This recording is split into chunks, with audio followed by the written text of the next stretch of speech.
Hello, everyone. Pastor Tim here, and we are continuing on in our study in the book of Titus. Last session, we looked at the opening portion of Titus and chapter 1. We're going to look at the rest of chapter 1 this week. Just a real quick recap of kind of some of the things we took out of the opening section of Titus, and also want to recap some of the backstory of Titus really quickly. So we have the Apostle Paul writing to Titus, who is his son in the faith, apparently somebody that he is invited to come to know Jesus, and Titus responded to that. And now Paul is establishing Titus as a church leader and asking Titus to establish the elders and to really oversee the ministry that's happening in Crete.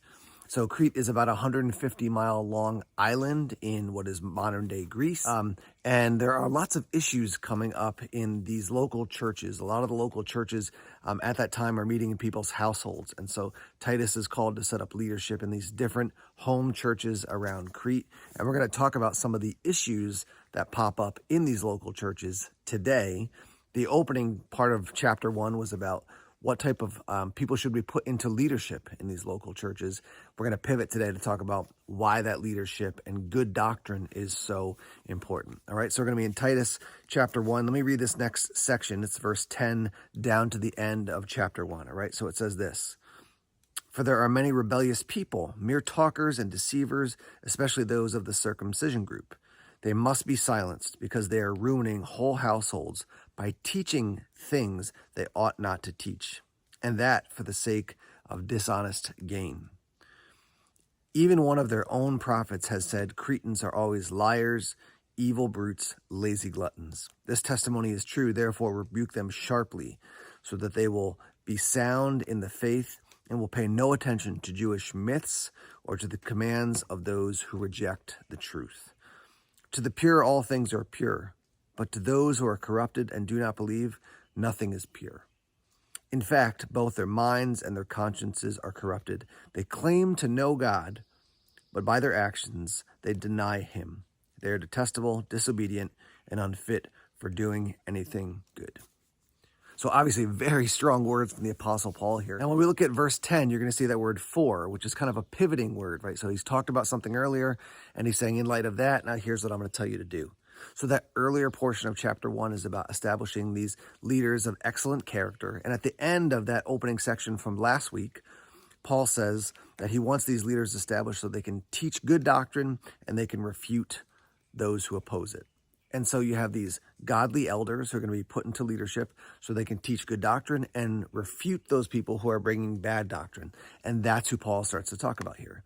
He says, "For there are many rebellious people." And I want you to notice that. Rebellious people. We don't often use that word rebellious, right? I thought about the word rebel. The first thing that came to mind, honestly, was Star Wars. And the rebels are the good guys in Star Wars, right? They're fighting against Darth Vader and the dark side. But even when we think about more broadly that term rebellious, it means going against what most people consider righteous or good behavior, right? So when we use the word rebellious, we often talk about children, right? When they don't obey their parents. But Paul here is talking about rebellious people. And then look at the next phrase he uses: mere talkers and deceivers. So these rebellious people are talking. They love to talk about things, but they're deceiving folks. And the implication is with mere talkers is that they're not living it out. And so again, we're seeing that theme pop up of good doctrine that leads to good behavior or righteous living. It's not just about knowing information, it's about living that information out. Again, Paul doesn't say doctrine doesn't matter, but we want doctrine that leads to godly living. So we have these rebellious people, as Paul's talking about them, mere talkers and deceivers. Then he says, especially those of the circumcision group. Now, that is a group of Jewish leaders in this time who are saying, yes, you need to follow Jesus, but also here's a bunch of earthly commands we want you to follow, in particular the idea of circumcision. Now, Paul has hit on this many times throughout his writings in the New Testament, that it's by faith alone, through grace alone, by Christ alone, that we are saved, that we're redeemed, that we're restored in relationship with God. So it's not about us doing things to make God happy with us. It's about embracing what he's given to us freely through Jesus. And we have this group of the circumcision, these Jewish men who've come to Christianity, some of them it seems like, but then they're adding in all these other earthly obligations.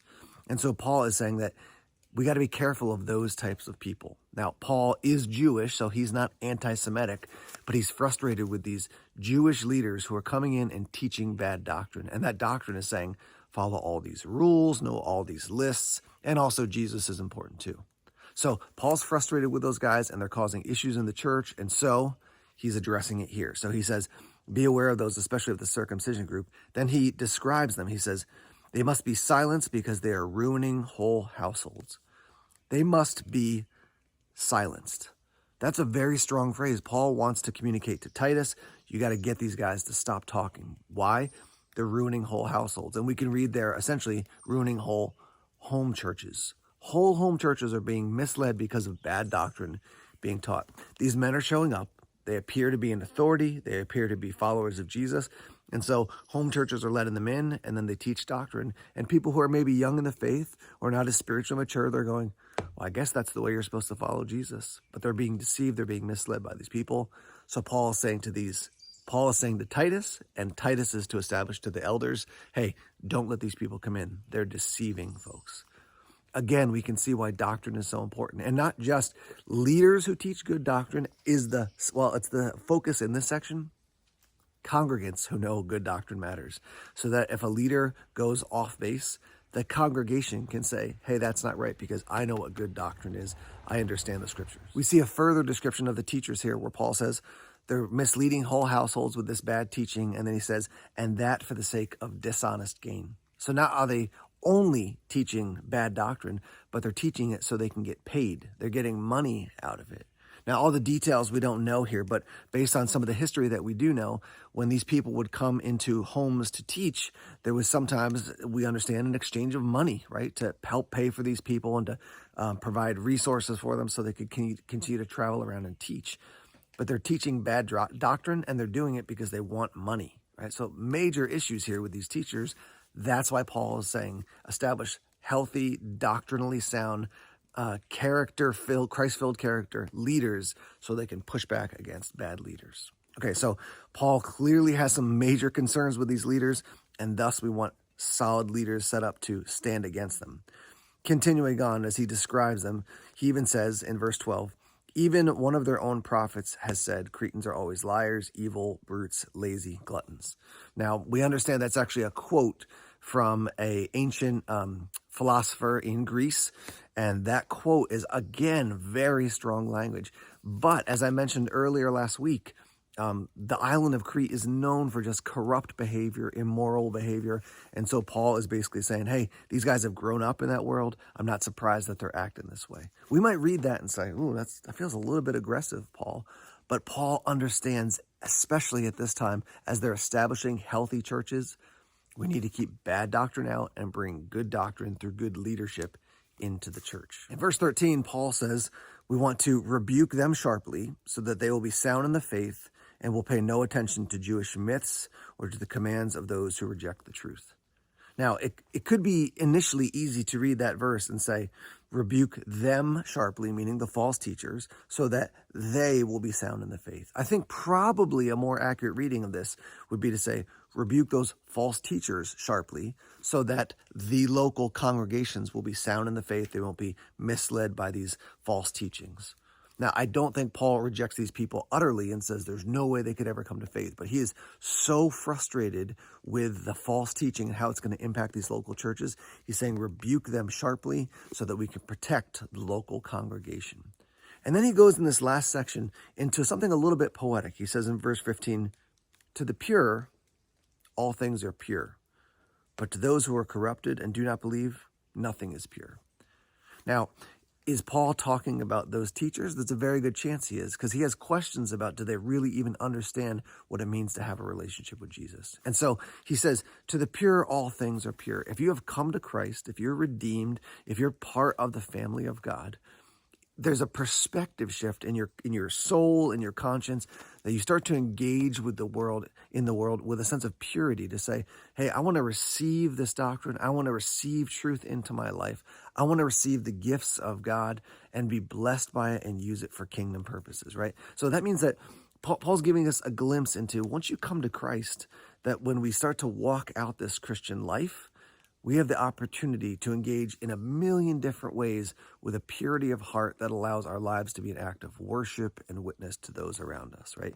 He's painting with a broad brush to say, to the pure, all things are pure. If you come to Christ, there's a way in which you can engage with the world so that all these things you do, whether it's getting up in the morning and making a meal, it's going to work, it's spending time with family and friends, there can be purity in all of that because of Jesus' work in your life. And then he inverts that. He gives us another angle, and he says, to the pure, all things are pure.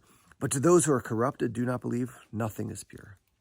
If you're not rooted and grounded in Christ, your heart's not being transformed, man, it's so easy to twist everything for your own selfish gain, for your own desires, for your own purposes. And then he goes on to describe that a little bit more. He says, in fact, both their minds and their consciences are corrupted. They claim to know God. Again, that's probably a hint at these leaders who claim to know God, but by their actions, they deny him, right? So again, we see Paul saying good doctrine and good righteous living or good actions are linked together.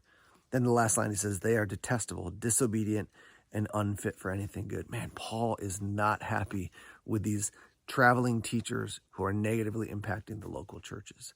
There's lots to think about and to discuss as we move into small groups here, but I just want to continue to encourage you to be a person who grows in sound doctrine because, for at least two reasons. One is it leads to righteous living, and it helps protect the local church. If we have good doctrine as a local body, that'll keep us safe from when bad doctrine tries to sneak in. All right, I realize this is hefty and heavy stuff, talking about doctrine and theology a lot. But again, this will help us as a church, as Mercy Church, continue to grow and be a healthy local expression as the body of Christ. So blessings to you as you go to small group, and we'll see you next week.